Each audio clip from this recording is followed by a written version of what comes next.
There's a important spiritual archetype in Kabbalah that's based upon the narrative of verse in Genesis about the archetype of the creation of man and woman.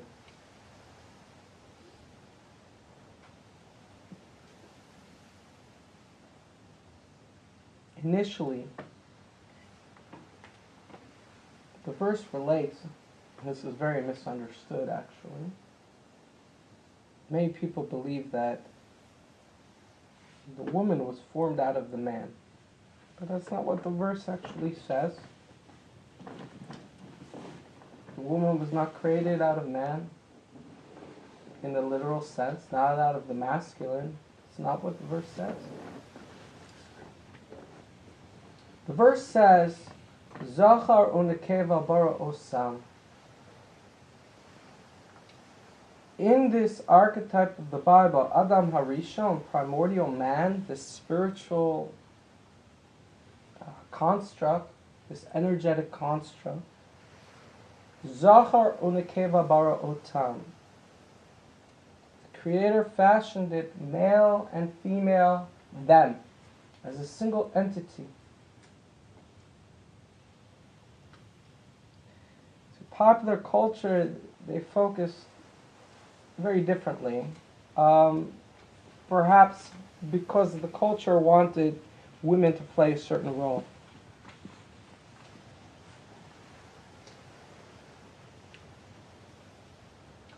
Within the narrative,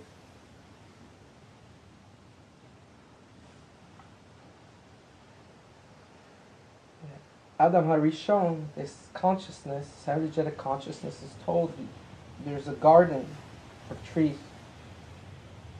And you could take the fruit of all these trees,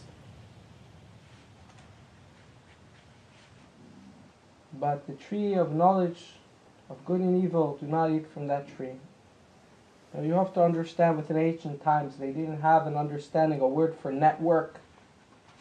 The understanding for a network was a tree. A tree had roots and branches and fruits that grew from it. And so in this high energetic space, we'll call it an angelic space, this consciousness for humanity took root. And within the narrative, this consciousness for humanity, it feels very conflicted. And the reason why it feels very conflicted is because it doesn't have a partner. It doesn't have a way to give. It doesn't have a conduit through which it can share. And without a conduit through which it can share, it cannot actualize true love.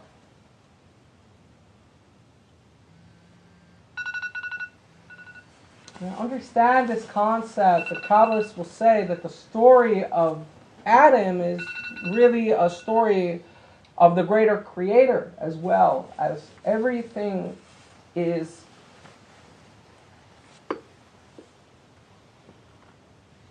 holographically imposed, the same architecture against itself and against itself and against itself within creation.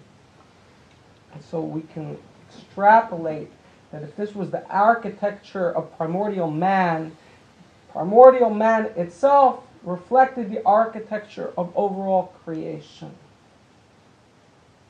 And so if we want to understand why the Creator created the world, it was to actualize true love.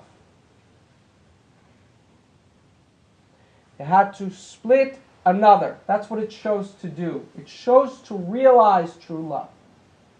It split itself through a veil, a filter of otherness.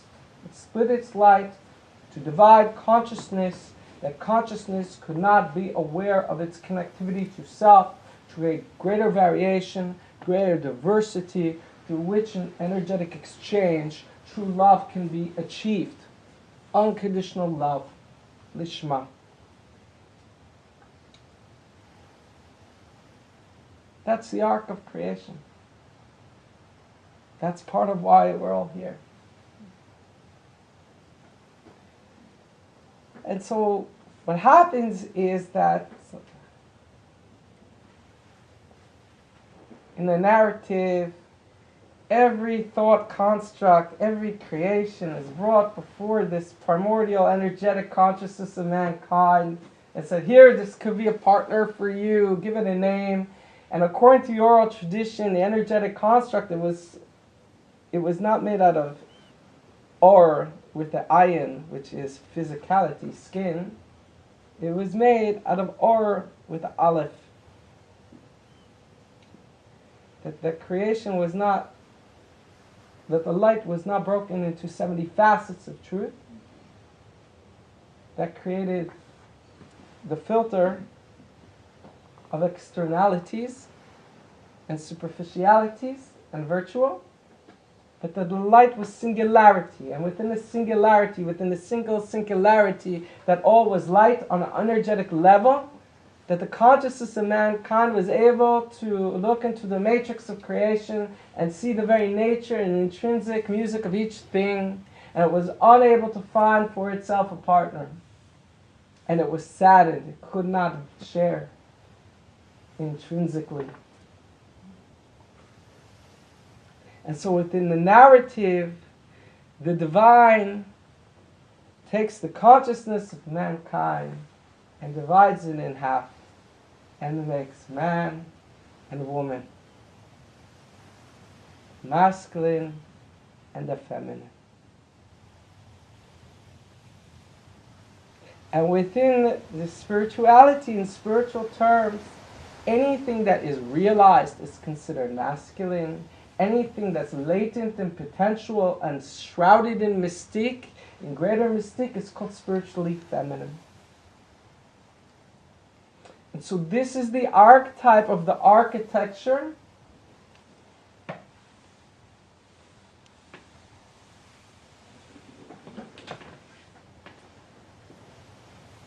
for the world, for divinity, for mankind's consciousness, for relationships, for interrelationships.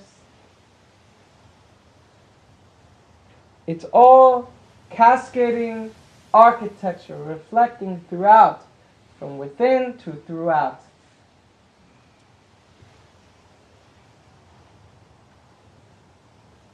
Now, it's interesting because you would look at the verse and you would focus on it, you would say, come on, give me a break. Like, the divine doesn't know what it's doing.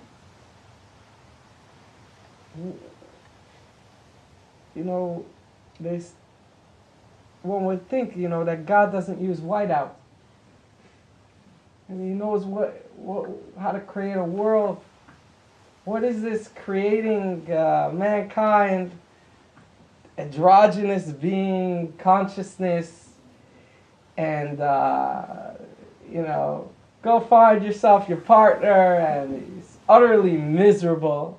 It's like, if it's miserable, then, oops, you made a mistake. Go look at the platypus, whichever. I mean, there's weird things in creation. What exactly is this, what's going on here? How could there be a mistake in creation? What is going on here? It's funny. You always have, in organized religions, you always have your inspired folk, your spiritualists, and you have your judiciary, you have your legalists. And the inspired folk, they usually have a very intrinsic approach to things. And the legalists, they're much more concerned with structure and control in order to disseminate and have continuity. And just because that's their role doesn't mean they stay out. of writing works and explaining ethics of the heart or spiritual emergence. The legalists also write it. And it's interesting because if you would take the legalist perspective would always be, this Adamic consciousness, it's so ungrateful, couldn't be happy no matter it's in paradise, the divine provides and it's not happy. It should have gone and flagellated itself and strapped itself a few more fasts and punished itself more into purity, and it would have appreciated the goodness. Right? That would typically be their analysis. You're born imperfect and you got to kind of subjugate yourself back into uniformity. But that's not what the divine does. The divine doesn't go to Adamic consciousness and say, okay, here's this ethical treatise. Go study it for 30 days. Wake up 5 in the morning and begin to flagellate yourself at dawn and take 12 Hail Marys or whatever it is that you have to do in order to really, really embrace what it is that I've done for you. That's not what the divine does. So I think that path is a little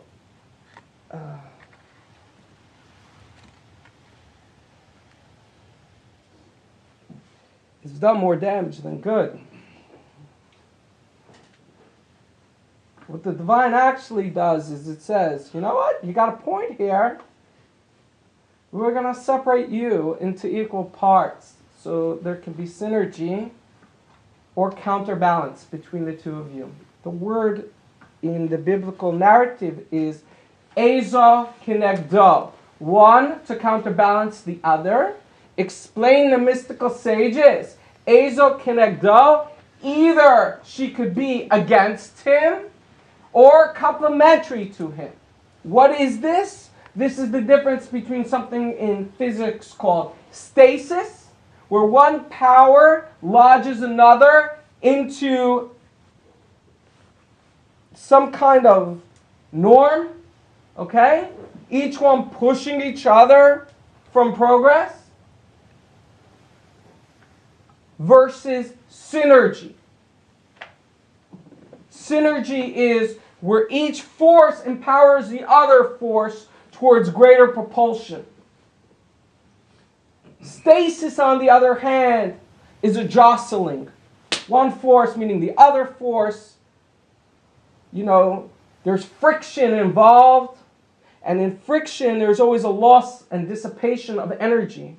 Today, where we're trying to create technology with renewable energies, we're focusing on creating conductors and engines with more synergy, that each process feeds into the next process and it's seamless and there's no vibration, there's no dissipation of energy, so it's renewable, it's not lost. But that the old methodologies of combustion, those old technologies are all based on force. One to the other, to the other. Our whole way of a culture was based on force. It was all based on conquest and domination. And it did not create stability for our world. It did not serve the greater collective of humanity. It served the conquesting elite, and it left others behind. And that friction between others and the elite created instability in the world time and time again. With stasis. Force to push, propel, force to subjugate. The oppressed overcome and become the oppressor. It does not stop. It's a polarity, a pendulum. There is no synergy there. This is the construct in creation, in the architecture, that we can be of the tree of good and evil, learning what is by knowing what is not, and be perpetually codependent on that in our evolution. Or we can emerge to the path of intimacy of the tree of life, which is kedusha, sanctity, which is synergy. Synergy. Synergy is a communion between what is realized and the greater mystique.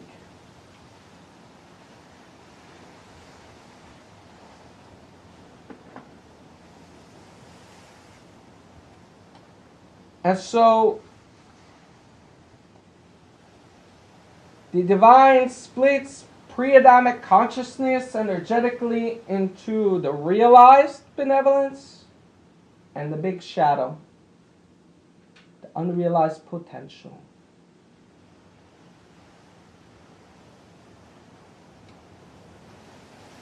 When he sets them free in the garden of awareness,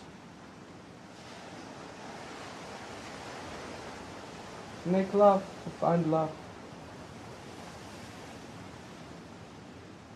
And in the archetype, something goes awry. And these pre-Adamic consciousness, primordial consciousness, gets sucked into a network of virtuality, of polarities, where that love becomes much, much harder to attain because we get so very distracted by the superficial and the external of things. And we are in a physical awareness. And our energetic or with the aleph, that light, became or with the ayin, that 70 facets of life, the physicality, the limitation, the shame. The limitation breeds shame. Because you are in the shadow of your eternal nature and you constantly feel you're not enough.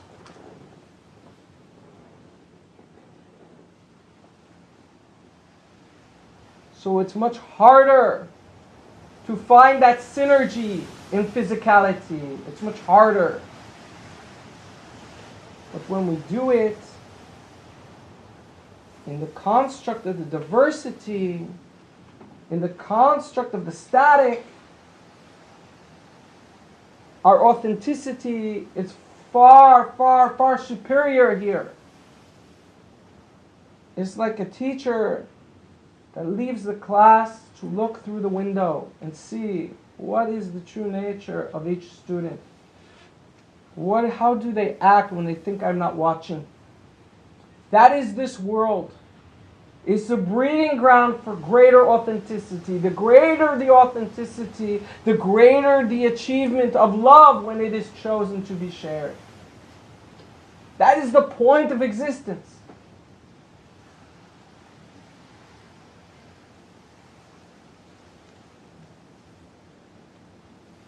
So why?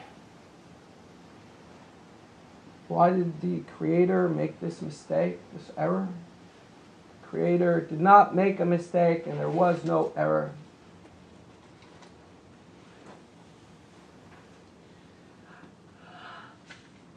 It was only, and it's a secret in the biblical verse. It says after Adam and Eve consciousness were separated and given to each other, at the end of the day, every day except for the Monday, the second day, it says Kitov, it was good. The second day it doesn't say it was good because that was the day where it describes how the waters above were separated from the waters below. And that denotes for the Kabbalists something called Tzimtzum Habriya Hester Panim, how God hides his face where you don't see divinity in creation. And even though it was necessary for the greater authenticity and variation in existence, we don't say any time we're separated from our divinity that it's good. You can't say it's good, even though it was for a good reason. But when Adam and Eve were completed as separate beings for each other in the archetype energetically. It doesn't say kitov. It says kitov ma'od. It was very good. It was exceedingly good. And what is this exceedingly good? It wasn't just that he created them separate, but he created them separate with the knowledge of what it was like to not have a partner. That if he would have created them first right away with the partner, then it wouldn't have been very good. Because it wouldn't have known what it is to exist without a partner to share, without a partner to give to. And so first he created them so they would look for someone to share with the greatest love, and they could not find it. They could not find the appropriate vessel. So God separated the soul consciousness between the realized self and the latent mystique, the ingenuity of the soul that's unrealized. So they could find each other, so there could be a love story, so that they can connect. And when they can connect from a space that I knew what existence was without you. I knew an existence where I was disconnected from the greater wholeness of my soul. And because now I can connect with the wholeness of my soul. Now I am lovesick. Now I have true love. Now I have found wholeness. I have found synergy. I am not repressing any longer. I am not stuck.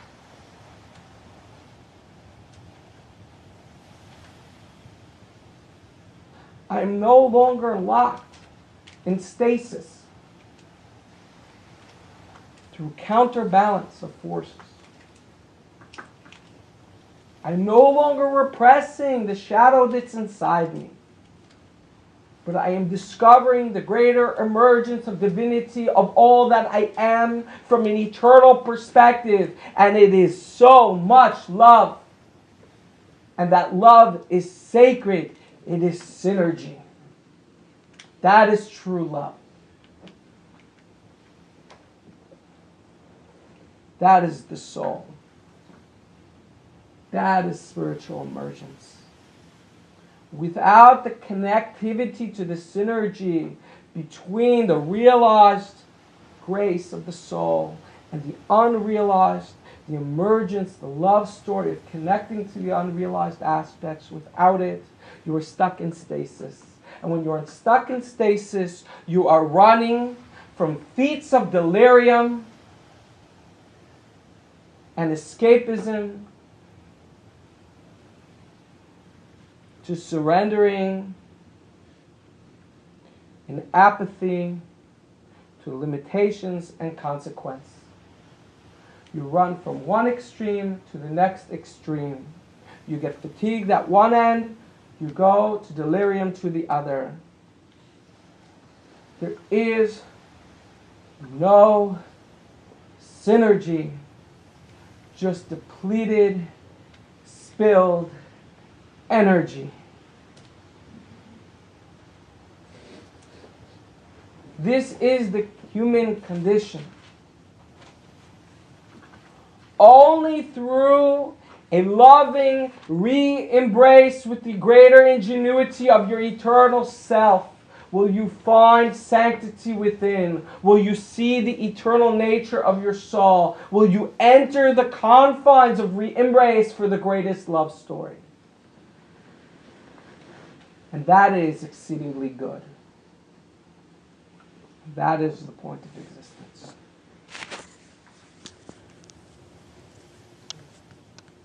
And so it is.